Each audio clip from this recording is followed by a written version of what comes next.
રાજકોટ મેયરનો વિવાદ વકર્યો છે। પાટીદાર નેતા દિનેશ બામણિયાએ ટ્વીટ કર્યું છે। મેયર પાટીદાર દીકરી હોવાથી ટાર્ગેટ કરાયા છે।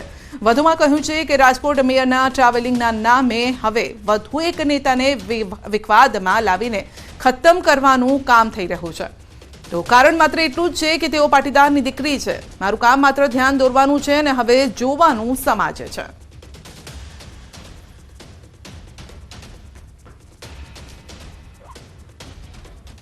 ગુજરાતમાં પોલીસની ભરતી પ્રક્રિયા માટે ગુજરાત પોલીસ રિક્રુટમેન્ટ બોર્ડ દ્વારા ઓફિશિયલ એક્સ એકાઉન્ટ લોન્ચ કરાયું છે। ભરતી પ્રક્રિયા સાથે સંકળાયેલા ઉમેદવારોએ હવે અધિકૃત માહિતી માટે ફક્ત ઓફિશિયલ એકાઉન્ટનો ઉપયોગ કરવા માટે માહિતી અપાઈ છે।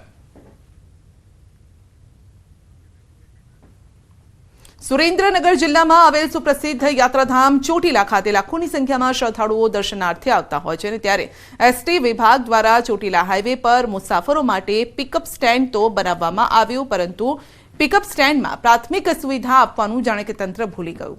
કારણ કે હાઈવે પર બનાવવામાં આવેલા પિકઅપ સ્ટેન્ડમાં મુસાફરો માટે બેસવાની વ્યવસ્થા નથી, પીવાનું શુદ્ધ પાણી કે શૌચાલયની સુવિધા નથી। શૌચાલયની સુવિધાઓના અભાવના કારણે ખાસ કરીને મહિલા મુસાફરોને ક્ષોભજનક સ્થિતિનો સામનો કરવો પડે છે, અને તેમજ હાઈવે પર ખુલ્લા આકાશ નીચે મુસાફરોને બસની રાહ જોવી પડે છે।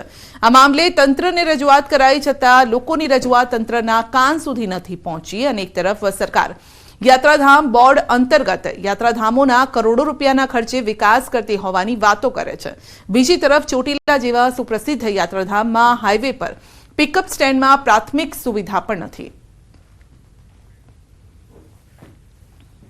સૌરાષ્ટ્રની અંદર જ્યારે નેશનલ હાઈવે નીકળતો હોય એ ચોટીલા સૌરાષ્ટ્રનું પ્રવેશદ્વાર હોવા છતાં સરકાર દ્વારા અહીં ચોટીલા યાત્રાધામની અંદર જ્યારે પિકઅપ સ્ટેન્ડો બનાવવામાં આવ્યા છે, આપ પણ જોઈ રહ્યા છો અને ગુજરાતની જનતા પણ જોઈ રહી છે।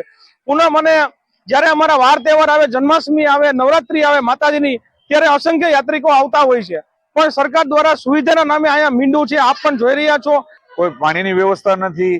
અહીંયા કોઈ યાત્રિકો આવે ચામુંડામાના દર્શન કરવા માટે તો બાથરૂમ નથી, ટોયલેટ નથી, અને એટલી બધી તકલીફો પડે છે બહેનોને કે ભાઈઓને, અને તાત્કાલિક વ્યવસ્થા કરવા માટે સરકારને વિનંતી કરું છું।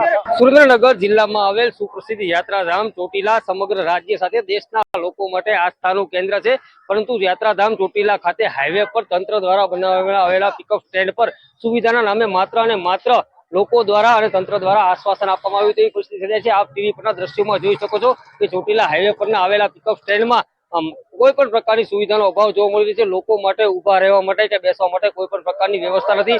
લોકો જે છે તેના દ્વારા તંત્ર સામે રોષ જોવા મળી રહ્યો છે। તંત્ર અને સરકાર એક તરફ હિન્દુત્વ